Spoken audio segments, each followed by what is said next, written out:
विद्यार्थी मित्रांनो, रणभूमी physical academy पंढरपूरमध्ये तुमचं सहर्ष स्वागत आहे। सर्वांना माहितीच आहे की आता वनरक्षकची भरती अंतिम टप्प्यात आलेली आहे। आपल्याच अकॅडमीतील काही विद्यार्थी जे ग्राउंडला क्वालिफाय झाले आहेत त्यांच्या प्रश्नांचं आपण थोडंसं चर्चा करूया आज। तर आपण स्टार्ट करूया। तुझं सर माझा फॉर्म आहे कोल्हापूरला। बरं, तरी आता आपली म्हणजे भरती शेवट चालू आहे। तर आपण शेवटच्या दिवसामध्ये डाएट काय घ्यायचा, म्हणजे अजून कशी आपली इम्प्रूव्हमेंट करायची म्हणजे आपल्या रनिंगमध्ये। बरोबर। आता तुझं टायमिंग काय येतं दादा? आता माझं 7:30-8 आसपास येते। 7:30-8च्या आसपास येते, बरोबर। तर आता काय तू भिहायचं काय कारण नाही, बरोबर। तर लास्टच्या टायमात तुम्ही आता जास्त फास्ट फूड नाही खायचं किंवा तेलकट नाही खायचं, म्हणजे मसाले पदार्थ वगैरे असलं काय पूर्ण स्किप करायचं। आणि मेन म्हणजे कोणाच्या गाडी वगैरे फिरणं हे असलं पूर्ण बंद करायचं, कारण का अशा दिवसात इंजुरी येणं हे आम बात आहे, बरोबर आहे का नाही? तर तू ह्या आता तुझं डाएट काय चालू आहे सध्या? आता म्हणजे हरभरे म्हणा, आपलं मटकी, म्हणजे कडधान्य तू कडधान्य खातोस, फळे, केळी, बरोबर, सफरचंद, मोसंबी, बरोबर। हा, आणि अंडी दळून आता चिकन खातो का बोनलेस वगैरे? खातो। बोनलेस म्हणजे ते कसं बनवतो? आपल्या घरगुती आपण म्हणजे काय नेमकं त्याला मसाला वगैरे टाकून। मसाला अजिबात टाकायचा, हा, हा. कारण का ते कसं असतं, मसाला टाकला त्यातली पूर्ण जे काही तुम्हाला मिळणार आहे प्रोटीन वगैरे ते मिळत नाही। आपल्याला काय पाहिजे यातनं फक्त जेवढं म्हणजे पाहिजे तेवढंच बोनलेस चिकन खायचं, त्यात अजिबात हाटी नको आहे, आणि ते फक्त उडून खायचं, ते दुपारच्या टायमाला खायचं, कळलं? त्याने स्ट्रेंथ बऱ्यापैकी पडून जाते। ओके, अजून दुसरा काय प्रॉब्लेम तुझा? सर एवढं। ओके, दुसरा अजून कोण तुझं काय? सर माझा फॉर्म ठाणे जिल्ह्यात आहे, तर त्याचे ग्राउंड चेक कधी चालू होईल म्हणजे? आता सध्या कसं आहे माहिती आहे का, आता इलेक्शन पण जवळ आले, त्यामुळे जरा सगळ्या प्रोसेस लवकरच घेता आले त्यांचं। तुझं एक कमीत कमी 10-12 दिवसात तर तुझं होऊन जाईल, आणि तू काही टेन्शन घेऊ नको। तुझं टायमिंग काय येतं दादा? आता माझं 19+ आहे। बरं, हां, 19 ते 20 मध्ये येते। बरं, ठीक आहे। मार्क किती तुला? मला मार्क आहे 94। बरं, ठीक आहे, चांगली मार्क आहे तुला। आता काय टेन्शन नाही तुझं। तू फक्त आता लास्टच्या एप्रिलमध्ये आहे ना, तुम्ही आहे ना जास्त असं हेवी वर्कआउटच्या नादी लागू नका, कारण कसं होतं इंजुरी कधी बी येऊ शकते, कळलं का?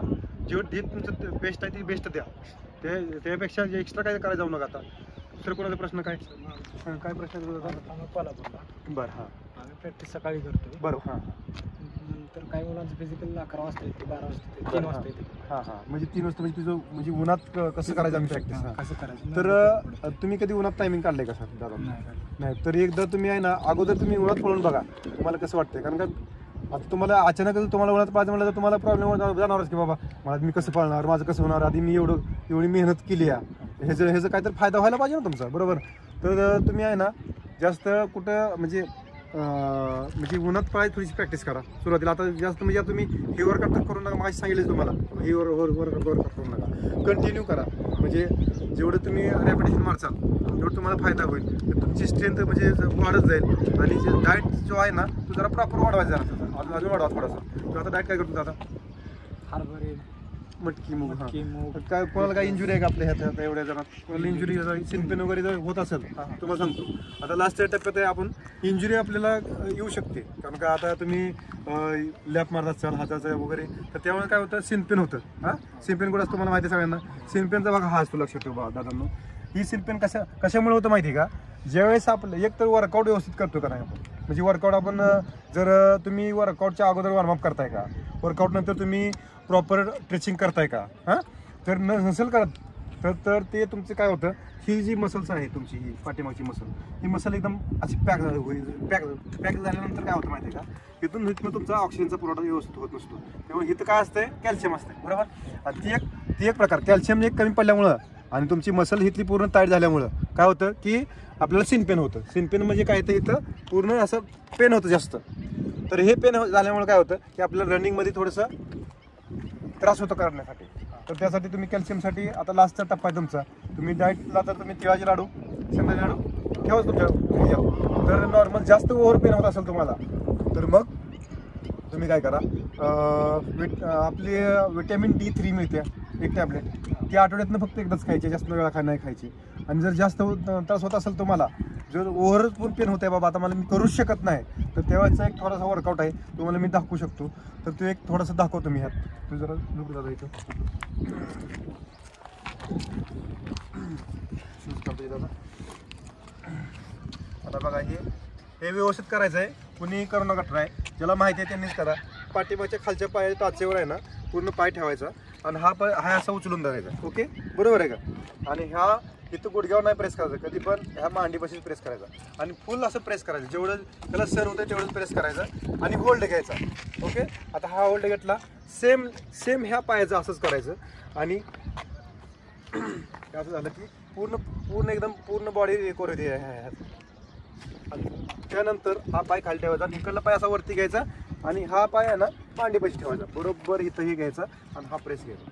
त्याच्यामुळे काय होतं, पूर्ण मसूल मोकळ्या होतात इथल्या. मसूल मोकळ्या झाल्यानंतर कमीत कमी 15 ते 20 मिनटं तुमची बॉडी पूर्ण, तुम्हाला कुठं सिन पेन होतं ते बी कळणार नाही. जर तुम्हाला जास्त त्रास होत असेल, आता आपल्याला इन्स्टंट रनिंग करायचं आहे, तर त्यासाठी ही एकदम उत्तम उपाय आहे. अजून दुसरं कोणाच काय प्रॉब्लेम? तर माझा प्रश्न असा आहे की माझं टायमिंग पडतं 21. बरं 21च्या आत येते. हा. हे जरा 17-18 मध्ये घ्यायचं, 18 मध्ये घ्यायचं असेल तर पोरं म्हणते की थायरॉइड घे किंवा गोळी घे, कुठं काही इंजेक्शन थायरॉइड नाही, स्टेरॉइड असते. स्टेरॉइड. असू द्या. त्यासाठी काय करावं लागेल, म्हणजे अहो तर काय? आता मी सांगतो तुम्हाला, म्हणजे हे स्टेरॉइड वगैरे जर घेतलं ना तर तुम्हाला ती जीव घ्या नाही. म्हणजे सांगायचा प्रकार काय तुम्हाला, म्हणजे ती काय करतं, ती स्टेरॉइड कुठली टॅबलेट वगैरे तुम्ही घेताय ना, त्याने काय होतं, एकदम ती बॉडी उत्तेजित करतं आणि तुमची ती बॉडी थांबवत नाही. लक्षात ठेवा, तुला सांग बाबा, तुझा जीव महत्वाचा आहे की तुला भरती महत्वाची? जीव महत्वाचा, पण कसं ती पाठदिशी घेतलं म्हणजे नाही तर पण कव्हर होते ना. मग मला सांग, तू जर मेला ही करताना तर तुला काय उपयोग आहे त्या भरतीचा? बाबा तू भरती म्हणजे पूर्ण रनिंग मारली, पुढे गेला, पडला, तुझं तिथं सगळं करेल संपलं, तू पूर्ण आउट झाला. असं म्हणजे म्हणते की आम्ही घेतलं ह्याच्या आधी केलंय का? मग ते काही जण पोरं घेतात, हा काही जण पोरं घेतात, पण त्यांचा कसा विषय, त्यांना सवय असते काही जणांना, आणि ती सवय असते आणि त्यांना काय होतं माहिती आहे का, त्याचे साईड इफेक्ट पण भरपूर आहेत. त्या स्टेरॉइडमुळे काय होतं की डायरेक्ट किडनी घात होतं, त्यामुळे किडनी खराब होऊ शकते. म्हणजे आपल्याला, मला सांग, तुला जीवन चांगलं जगायचं आहे की बाबा थोडंसं त्या म्हणजे ह्यातच घालवायचं आहे? जीवन जगायचं चांगलं जगायचं ना, मग तर तुझा बेस्ट तू दे. ही भरती आहे, ती अंतिम भरती नाही तुझी, तुझं अजून भरपूर वय आहे भरपूर. पण असला कुठलं तर कोणाचं ऐकून आहे ना, असं अजिबात काही करू नका, कुठलेही स्टेरॉइड घेऊ नका. त्यामुळे तुम्हाला, आणि एक तर सगळ्यांनी आता ह्याच दादा विचारला होता प्रश्न की आम्हाला उन्हात पडते, आधीच उन्हात किती पूर्ण आपल्या बॉडीचं डिहायड्रेशन होतं. डिहायड्रेशन झाल्यामुळे काय होतं, पूर्ण आपली आता मरतोय काय असं वाटतंय, पूर्ण बॉडी सुंद पडते. जर तू स्टेरॉइड घेतलं, तुला सवय आहे आधी घ्यायची स्टेरॉइड? आता नाही, फर्स्ट टाइम घेतोय. जर घेतलं तर मग तू डायरेक्ट तुझा विकेट पडेल. त्यामुळं असलं काहीही करू नका.